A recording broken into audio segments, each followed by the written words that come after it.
You're listening to the Bare Metal Cyber Prepcast, created to help you succeed in your Security Plus certification journey. Learn more at baremetalcyber.com, where additional prepcasts, books, and training materials await. Let's get started. The primary objectives of security reporting are to keep stakeholders informed, enable timely decision-making, and demonstrate the health of the security program.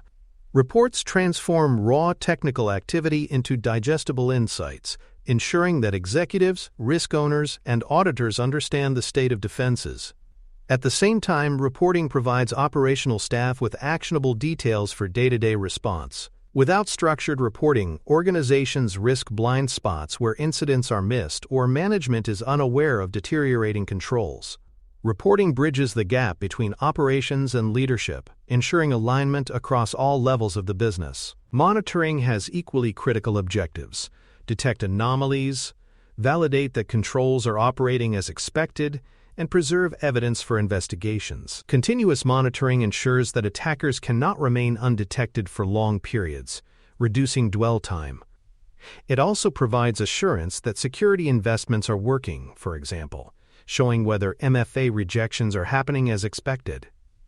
Finally, monitoring creates a forensic trail that investigators can use to reconstruct events after incidents. This makes monitoring not just about detection, but about accountability, resilience, and supporting legal or regulatory processes when necessary. Security reports must be tailored to their audiences. SOC analysts need high-volume, granular telemetry to support investigations.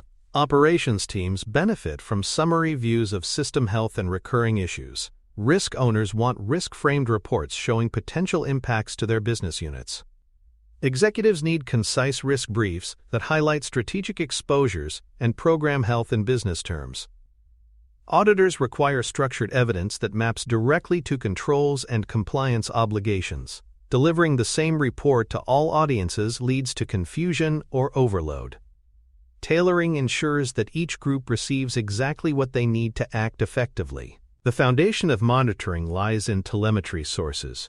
Core feeds include authentication logs that show user login activity, endpoint detection and response (EDR), alerts for malware or unusual processes, network flow data that reveals anomalous traffic patterns, vulnerability scan results that highlight exposures, and cloud audit logs that capture API calls in dynamic environments. Each telemetry source provides one piece of the picture, but together they allow organizations to spot behaviors that span endpoints, networks, and cloud systems. Teaching staff the purpose of each feed helps them connect telemetry to detection and investigation workflows. Alert prioritization is essential to reduce noise and focus resources. Not every anomaly deserves equal attention. Context must guide action. Criteria include the criticality of the affected asset, the exploitability of the vulnerability, and the business context of the alert. For example, an unpatched test system may rank lower than a vulnerability on a payment server. Prioritization helps society analysts avoid alert fatigue and ensures scarce resources address the risks most likely to cause real harm. Awareness training should stress that prioritization is not ignoring alerts but managing them intelligently. Clear escalation paths turn monitoring signals into action. A typical workflow moves from detection to triage, investigation, remediation, and finally reporting. For example, an endpoint malware alert is first triaged to confirm severity, then investigated for scope, remediated through isolation or patching, and documented in the incident tracking system. Without structured escalation, alerts may linger unresolved or bounce between teams. Documenting these workflows ensures consistency and helps newer staff understand exactly who is responsible at each stage of the response lifecycle. Dashboards and reporting cadences ensure the right information is delivered at the right time.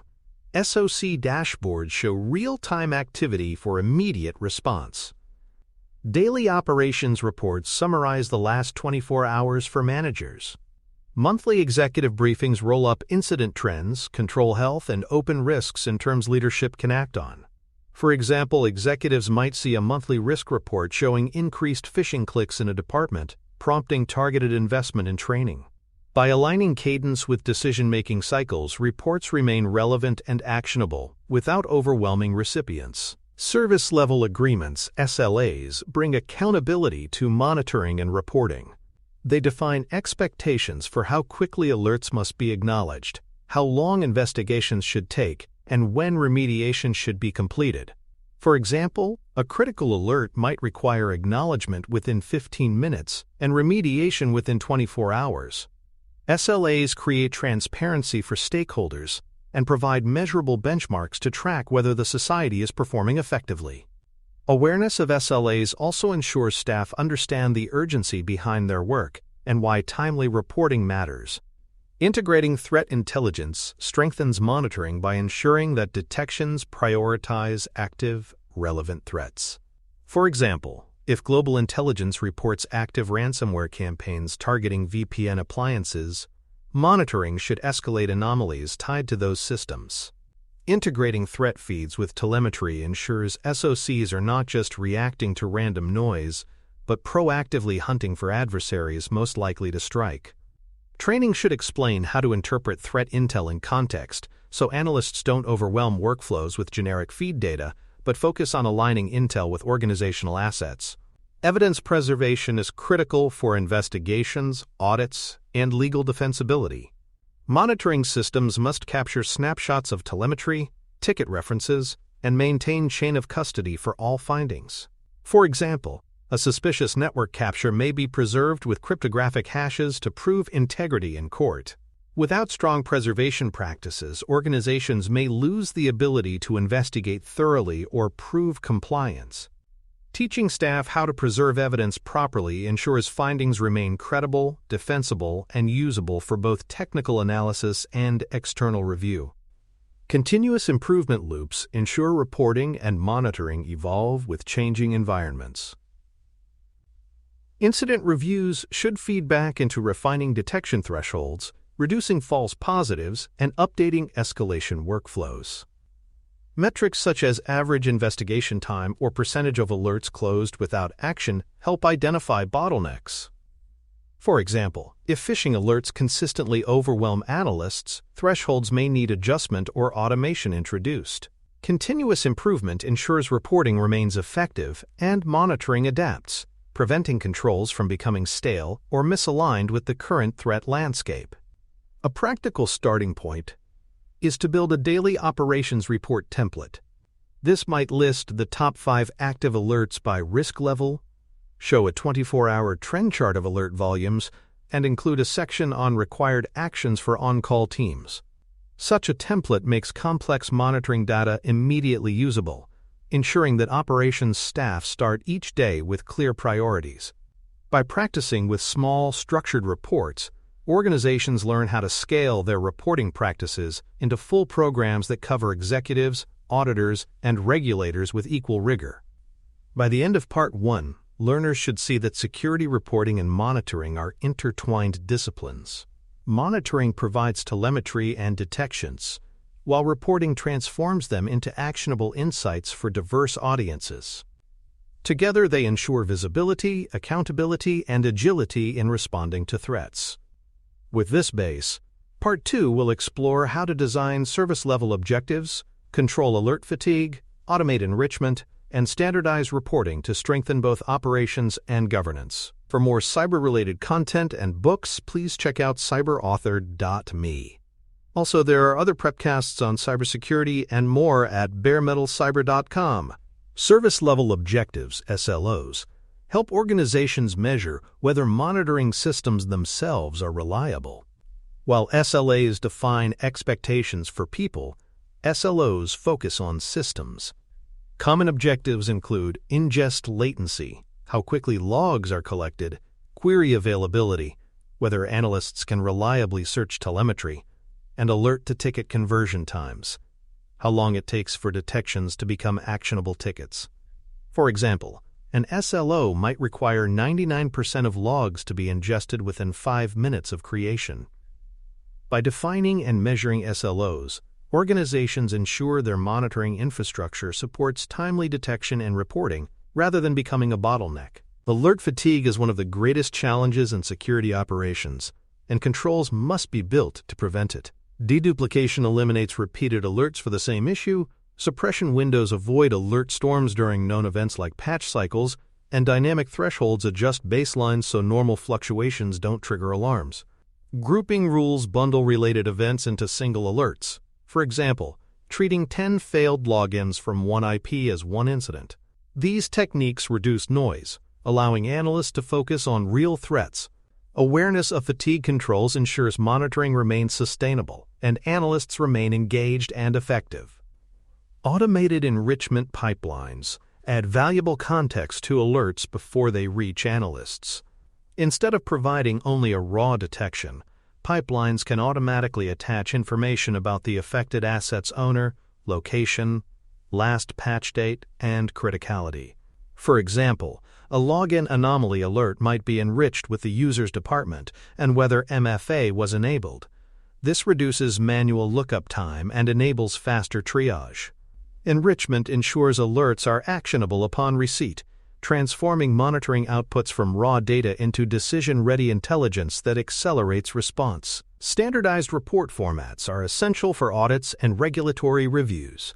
Incident packages should include a clear timeline of events, references to preserved evidence, and proof of remediation actions.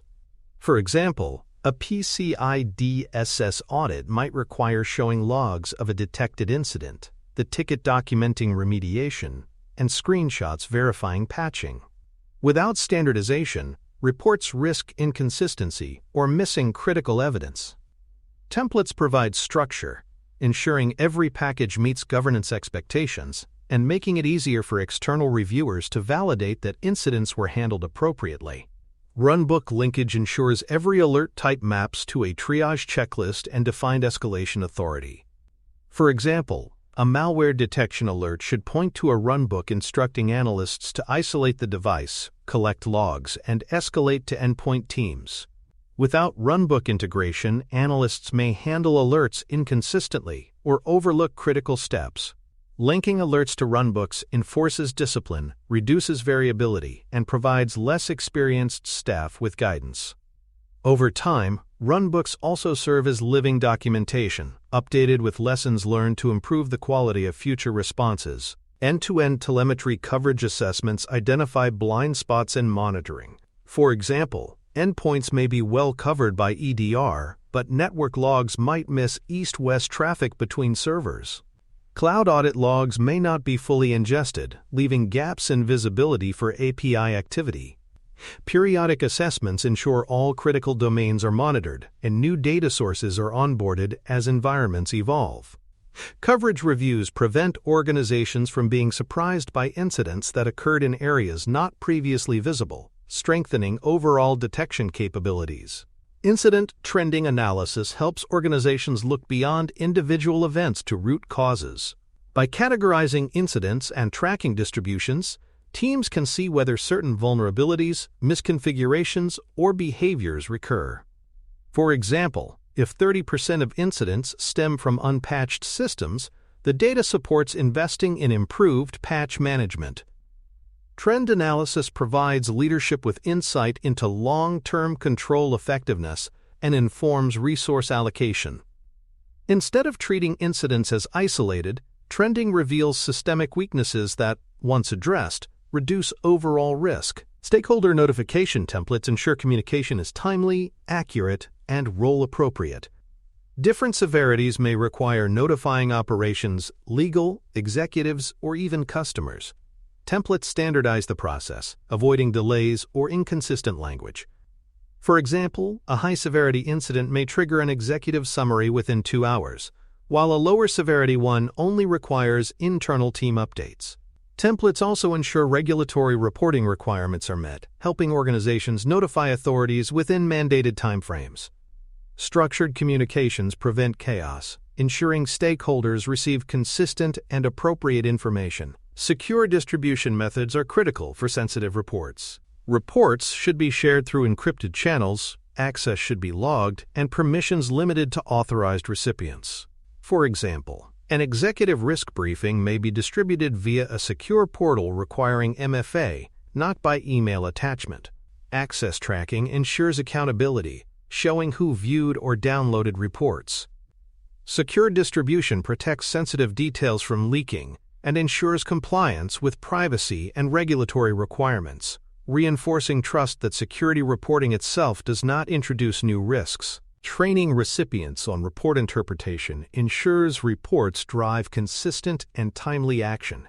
For example, operations teams must understand which sections of a daily report require immediate remediation, while executives must know how to interpret trends rather than getting lost in technical details. Without training, recipients may misunderstand or underreact to reported risks.